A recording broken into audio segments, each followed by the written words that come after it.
Byroja parlamentare ka pezulluar me një javë dy deputetët e Partisë Demokratike Genti Strazimiri dhe Bedri Hoxha për goditjet me vesë në parlament ndaj kryeministrit Rama, si dhe me dy ditë deputeten Albina Deta, e cila në seancën e të enjtes arriti të gjuajë kryeministrin me një letër të lagur, por byroja parlamentare nuk ka marrë asnjë masë penalizuese ndaj kryeministrit Rama apo deputetit socialist Erion Braçe, të akuzuar nga opozita për përdorim të një fjalori fyes dhe denigrues ndaj deputetëve të opozitës e në veçanti ndaj deputetes Albina Deta. Vendimi është marrë nga byroja parlamentare, e cila është mbledhur pas ditën e 26 shkurtit për të dëgjuar edhe dëshmitë e deputetëve të Partisë Demokratike, Albina Deta dhe Arbiola Halimi. Mbledhja ka zgjatur rreth 2 orë dhe në fund të saj, dy deputetet, Halimi dhe Deta, akuzuan majorancën se po kryen një sulm të hapur ndaj opozitës në parlament, duke përdorur edhe byron parlamentare që në mënyrë të njëanshme dënon vetëm demokratët, ndërsa fjalori të kryeministrit i del në mbrojtje. Sot është fundi i moralit dhe ekzistencës së këtij parlamenti.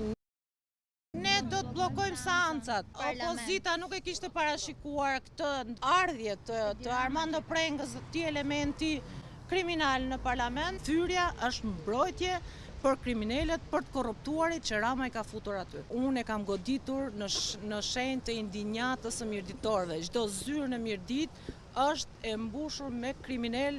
Sa kaq, deputeti Halimi hodhi hije dyshimi për fshehjet fakteve nga majoranca, që sipas saj ka zhdukur filmimet e regjistruara nga kamerat e sigurisë gjatë seancës së fundit plenare. Ajo që ishte më e papranueshme sot nga ky komision, nga ky takim, ishte që gjë e parë që na u tha është që nuk janë regjistrimet ose nuk i gjejmë, janë shumë pak, nuk mund të shërbejnë si prova. Duan të fshehin fyrjet që ka bërë Rama në drejtimin tim dhe reagimin pastaj të zotit Strazimir dhe zotit Hoxha ndaj kryeministrit, ku e goditën pastaj të dy deputetët. Pas këtij vendimi, opozita do të përshkallëzojë aksionet e saj brenda dhe jashtë parlamentit, paralajmëron nënkryetari i parlamentit Edmond Spaho. Kryeministri dhe kryetarit Komisionit Ekonomisë u rahan krahët dhe u përgëzuan për fjalorin që përdorën kuvendit. Ne do ta përshkallëzojmë dhe do të shqyrtojmë të gjitha opsionet. Por akuzat e opozitës janë hedhur poshtë si të pavërteta nga deputeti socialist Tauland Balla, i cili e cilësoi si të paprecedent ngjarjen dhe vezët e hedhura kundër kryeministrit.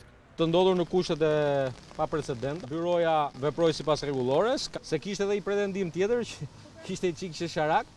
Ishte që deputetët rastësisht i kishin vezët me vete, se ndoshta i kishin blerë për në shtëpi. Në lidhje me mos penalizimin e kryeministrit për fjalorin e përdorur në adresë të opozitës, ditën e enjte në parlament, Balla tha se çështja mbetet për tu faktuar, por jo nga deputetja Albina Deta, që sipas tij fjalët ofenduese i ka të dëgjuara jo nga goja e kryeministrit, por nga të tjerë deputet Partisë Demokratike. Deputetja Deta, ndaj së cilës pretendohet që ka pasur fyrje apo ofendime, tha që unë nuk i kam dëgjuar. Te emisioni Fevziut dëgjova Lulbashën që tha që çfarë më ka thënë. Në fund, si për batut, Balla ka ripërsëritur të njëjtin ironizim si të kryeministrit përballë vezëve të opozitës. Opozitës i kanë shtëruar i det dhe ka përfunduar te vezët.